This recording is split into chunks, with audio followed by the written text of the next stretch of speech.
Bienvenidos a la entrevista en France 24. Hoy con Ernesto Samper, expresidente colombiano y exsecretario general de la Unión de Naciones Suramericanas, UNASUR. Señor Samper, lo saludo y usted fue uno de los exmandatarios latinos invitados al primer Foro Mundial de Pensamiento Crítico, CLACSO, también llamado la Contracumbre en Argentina.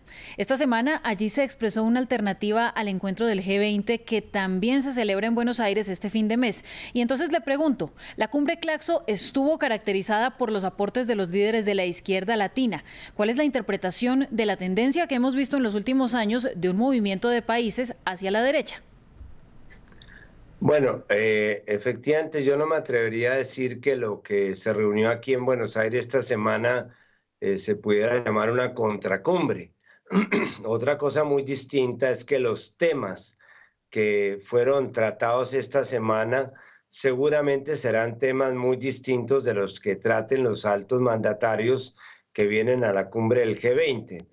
Ellos hablarán tal vez de comercio, de amenazas mundiales, del tema de protección de la inversión, de la seguridad en el mundo.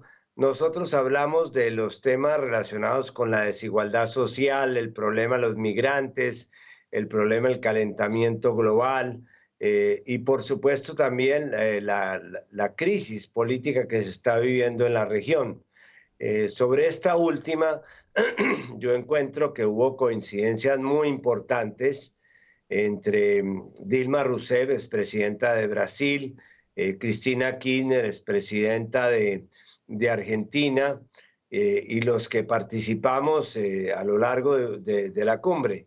Nosotros estamos conscientes, y menciono solamente una de las reflexiones que aparecieron como concordantes en la cumbre, en que necesitamos una nueva arquitectura regional para expresar a estos partidos que se podrían considerar como progresistas, porque tenemos que actualizar el contrato de estos partidos, su relación con los movimientos sociales, evaluar claramente qué papel están jugando los nuevos movimientos alternativos, las redes, y sobre todo confrontar unos poderes fácticos que son los que de alguna manera en la región están sustituyendo la actividad que antes cumplían los partidos tradicionales. Expresidente, hablemos de esos poderes en la región. América Latina es la región más desigual del mundo y ustedes plantean que el neoliberalismo aporta o no aporta para disminuir esa brecha. ¿Qué pasa con las iniciativas que se han llevado a cabo como la soberanía alimentaria o el acceso a los recursos públicos, por ejemplo? Ese fue un tema que se consideró en la cumbre. La verdad es que entre el año 2004 y el 2014, casi todos los gobiernos de la región en América Latina, inclusive sin distingos de signo ideológico, avanzamos fundamentalmente en la reducción de la pobreza. Se sacaron más de 180 millones de la pobreza en que se encontraban, y a partir del 2014, cuando comenzó la crisis económica que afectó a su turno la crisis de gobernabilidad y coincidiendo con la llegada al poder de partidos de derecha, lo que hemos vivido es un proceso de retroceso social.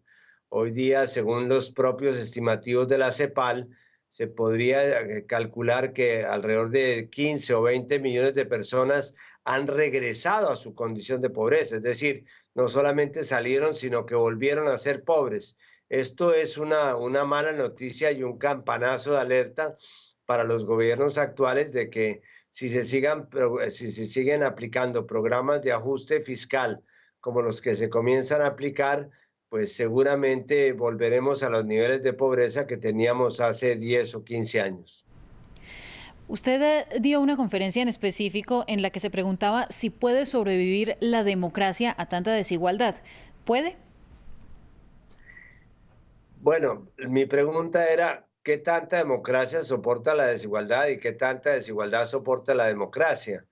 Porque la democracia no consiste solamente en que la gente vaya y vote cada 4 años por el que le parezca mejor.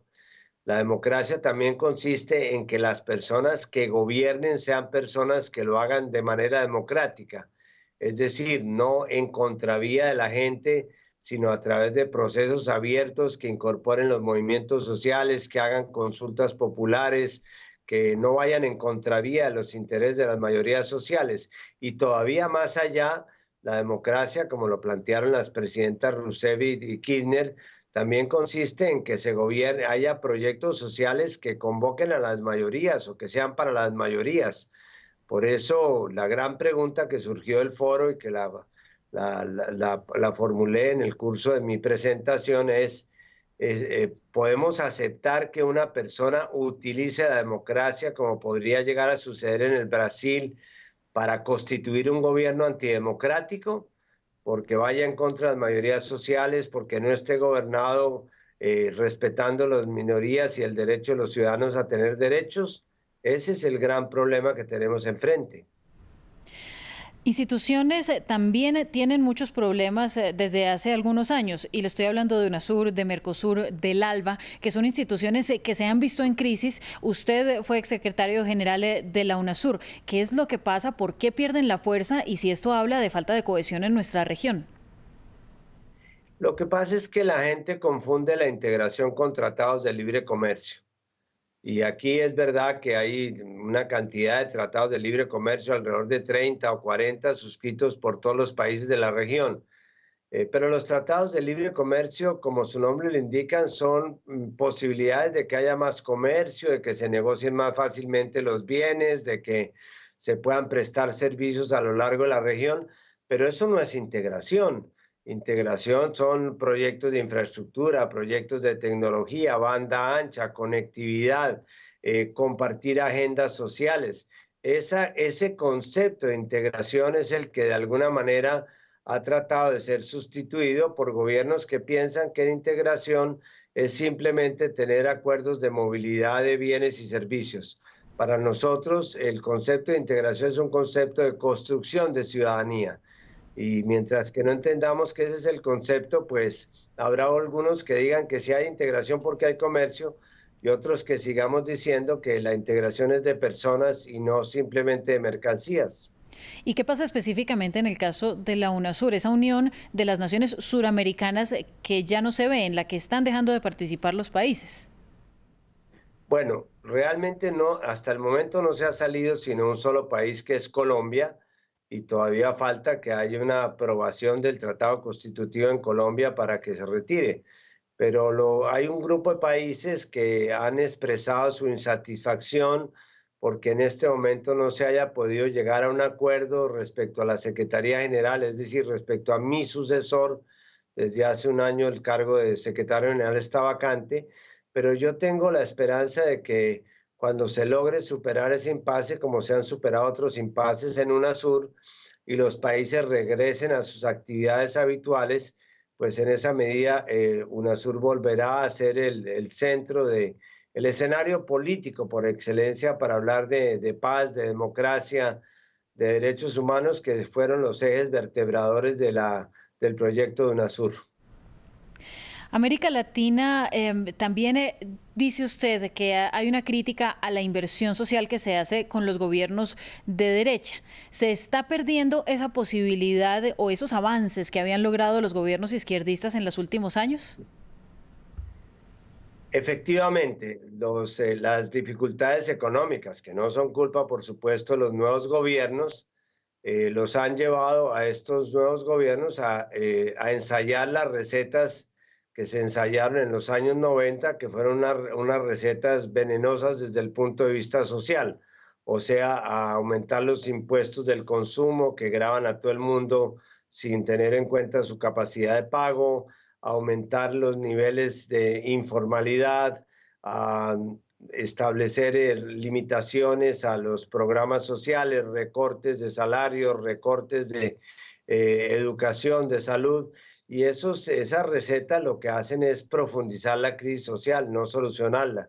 De tal manera que si estos gobiernos siguen empecinados en que el ajuste fiscal se haga por cuenta de los sectores sociales, pues lo que vamos a tener es una región mucho más empobrecida y convulsionada dentro de unos pocos años.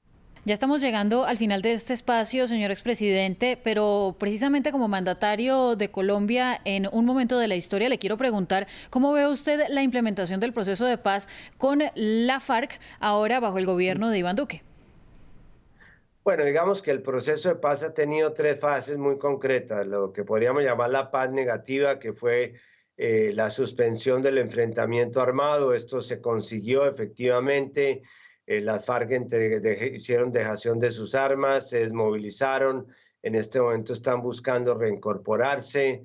Ese proceso se cumplió. La segunda fase, que es la fase transicional, el puente para pasar del conflicto al posconflicto, ha tenido algunas dificultades, especialmente en el reconocimiento del derecho a las víctimas a la verdad y a la reparación, el caso de los cultivos ilícitos, la sustitución social de estos cultivos y no a través de procesos de fumigación o destrucción militar. Aquí lo que nos hace falta en esta fase es que el gobierno tome una decisión sobre seguir adelante en las negociaciones con el ELN. Ese proceso está en el limbo, está en muchas dificultades.